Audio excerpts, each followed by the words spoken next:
Bonjour, bienvenue sur ma chaîne Savoir pour tous. Aujourd'hui, nous allons voir la leçon numéro 6 qui portera sur les liens. Mais avant d'attaquer les liens, je suis désolé, mais on va se séparer de notre fichier toto.html. Et oui, nous allons maintenant travailler avec un nouveau fichier dont le nom sera index.html.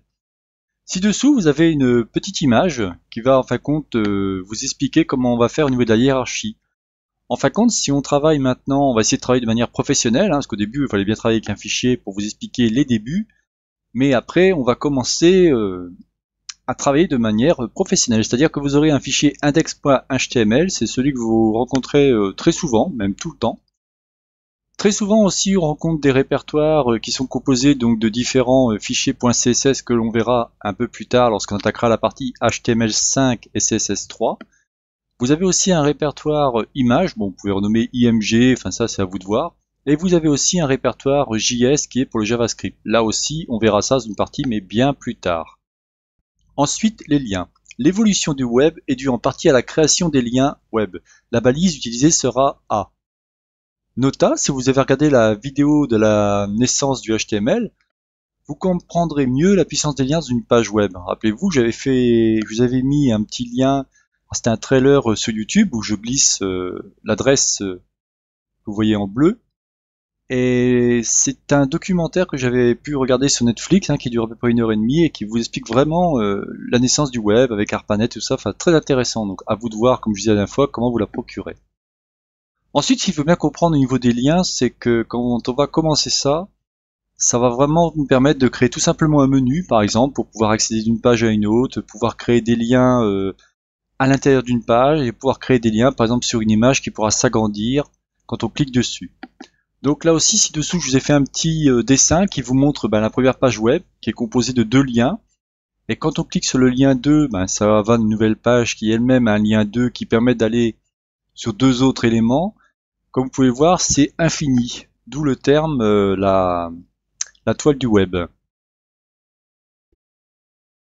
Comme d'habitude, regardons cela dans l'éditeur web, ça nous permettra de mieux comprendre les différents exemples que je vous ai cités.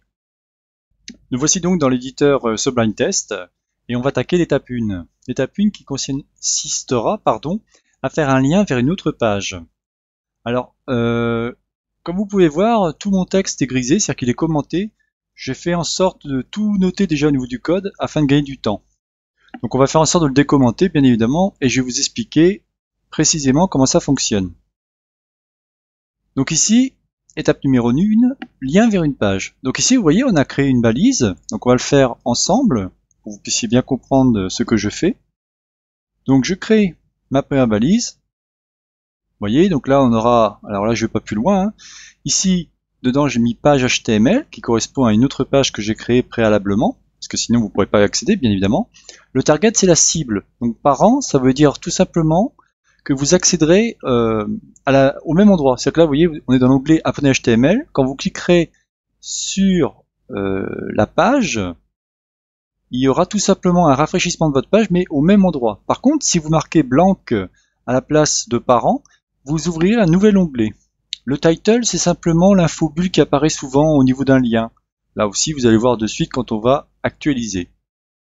Donc ensuite, comme je disais, donc on a la balise A ici, vous voyez, qui se termine ici, et on a fin de la balise A. Et entre les deux, bien évidemment, vous mettez votre contenu. En l'occurrence, ce sera lorem ipsum.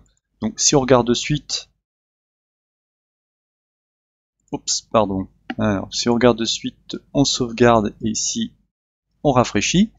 On a bien ici, vous voyez, lorem ipsum. Donc c'est bien le mot que j'ai mis ici entre mes deux balises A qui est linké, c'est-à-dire qu'il va en cliquant dessus, et en plus, vous voyez, on a bien l'infobulle qui met le lien vers la page. Donc je clique dessus, et automatiquement, je vais aller sur la page HTML, c'est-à-dire que cette page qui est ici. Donc il faudra à chaque fois créer une nouvelle page, bien évidemment, qui vous permettra de, si vous faites des liens, par exemple, imaginons on va faire un menu, que là on commence à bien avancer en HTML, vous faites un menu, donc vous avez l'accueil, vous avez, mettons, je sais pas, moi ça va être les galeries, et ça va être un formulaire de contact, je ne sais quoi d'autre, il peut tellement y avoir de choses dans une page web, tout ceci se fera par des menus, et les menus c'est des liens, et ces liens en fin de compte accéderont à différentes pages. Donc, si je reviens à l'index HTML, et ici vous voyez je vais cliquer sur retour vers la page d'accueil. Bien, c'est le même principe au niveau du lien, c'est que là, au lieu d'indiquer page HTML, j'indique tout simplement index.html. Et cette fois-ci, en mettant ici comme mot, comme phrase entre mes deux balises A, retour vers la page d'accueil, quand je vais cliquer sur mon... Donc je le recommence, vous voyez, quand je vais cliquer ici, il revient automatiquement vers ma page d'accueil, tout simplement. Voilà, donc ça c'était la création de liens, donc l'étape 1, lien vers une page.